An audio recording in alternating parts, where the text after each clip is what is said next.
Now next is when a function breaks. Function break कब करता है? First of all whenever there will be a modulus function, जब भी modulus function होगा तब function break करेगा, जैसे मॉड एक्स। ठीक है, तो मीन्स उस केस में left hand limit and right hand limit निकालनी है आपको। ठीक है, एग्जिस्ट करेगी लेफ्ट हैंड लिमिट और राइट हैंड लिमिट।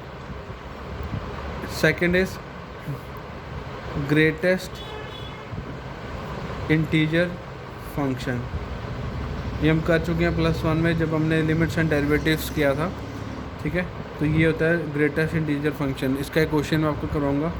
ठीक है, जब ये भी होगा तब भी राइट हैंड लिमिट और राइट हैंड लिमिट निकालनी है हमें। ठीक है, तीसरा तब जब फंक्शन ही आपको ब्रेक करके दिया हो, मीन्स जब फंक्शन आपको गिवन हो इस तरीके से 2x + 1 when x is less than equals to 0 and x² + x when x is less than 0। तो मतलब ये 0 के ऊपर ब्रेक कर रहा है। x लेस देन 0 के लिए कुछ और वैल्यू है, x ग्रेटर देन 0 के लिए यहाँ पे greater than, x greater than 0 के लिए कुछ और वैल्यू आ रही है। तो उसका मतलब ये फंक्शन ब्रेक कर रहा है, तो यहाँ पे भी लेफ्ट हैंड लिमिट और राइट हैंड लिमिट हमें निकालनी पड़ेगी। ठीक है, इस तरीके से जैसे हमने यहाँ पे कर रहे हैं। क्लियर है? बाकी जितने भी फंक्शन हैं उनके लिए आप डायरेक्टली ये फॉर्मूला लगा सकते हो, लेकिन जब ये इस तरीके के फंक्शन आएंगे तो मुझे यहाँ पे लेफ्ट हैंड लिमिट और राइट हैंड लिमिट निकालनी पड़ेगी। So is it clear till now? Now next is algebra of continuity. ठीक है, if f is a continuous function then, अगर हमें गिवन है कि f कॉन्टीन्यूस है, ठीक है, तो उस केस में f + g and g is also continuous function. ठीक है, f and g both are continuous functions. ठीक है, then f + g is also continuous.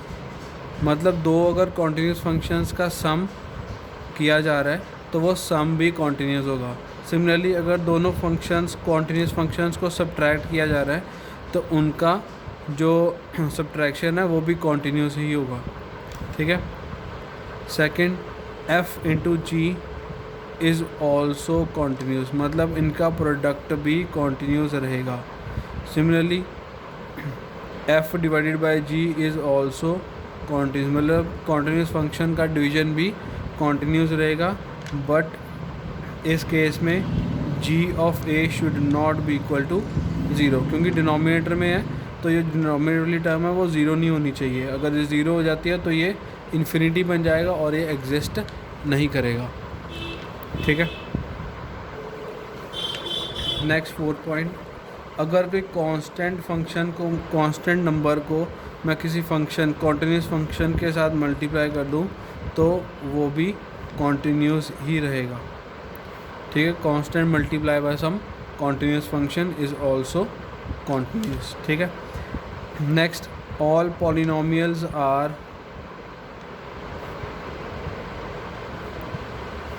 Continuous everywhere. ठीक है, तो हमने किया था जब हमने रोल्स थ्योरम पढ़ी थी।